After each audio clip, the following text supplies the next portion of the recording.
Hi guys, நான் உங்கள் பிரதீபா. இனிய புத்தாண்டு நல்வாழ்த்துக்கள். ஆமாங்க, இந்த நியூ இயருக்கு நான் என்ன பண்ணேன்னு தான் பார்க்க போகிறோம். எங்கள் வீட்டிலேருந்து ஒரு சாமி மலைக்கு போகிறாருன்னு சொன்னேன் இல்லைங்க, அது இன்னைக்கு தான். ஆமாங்க, இன்னைக்கு இரும்புடி கட்டின்னு மலைக்கு போகிறாங்க எங்கள் வீட்டில் இருக்கிற கன்னிசாமி. அதனால பூஜை போடணும். கடைசியாக எங்கள் அப்பா போடும்போது பார்த்ததுங்க இந்த ஐயப்ப பூஜைலாம். இப்போ என் தம்பி போடும்போது தான் பார்க்குறேன். சாப்பாடுலாம் விதவிதமாக செஞ்சுருந்தாங்க. மாங்குன்னு செஞ்சாங்க. அதுக்கப்புறம் கன்னிசாமிங்கெல்லாம் பூஜை போட ஆரம்பிச்சிட்டாங்க.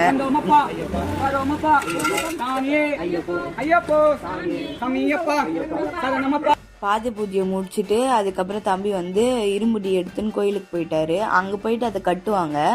அதுக்கு வெயிட் பண்ணோம். நாங்களும் எல்லாருக்கும் சாப்பாடு பரிமாறிட்டு நாங்களும் கோயிலுக்கு போனோம். நாங்கள் கோயிலுக்கு போனதை நெக்ஸ்ட் வீடியோவாக பாடுறேன். இந்த வீடியோ உங்களுக்கு பிடிச்சிருந்துச்சுன்னா லைக் பண்ணுங்கள், ஷேர் பண்ணுங்கள், சப்ஸ்கிரைப் பண்ணுங்கள். அதுக்கப்புறம் இந்த நியூ இயரை நீங்கள் எப்படி செலிப்ரேட் பண்ணீங்கன்னு கமெண்ட்டில் சொல்லுங்கள்.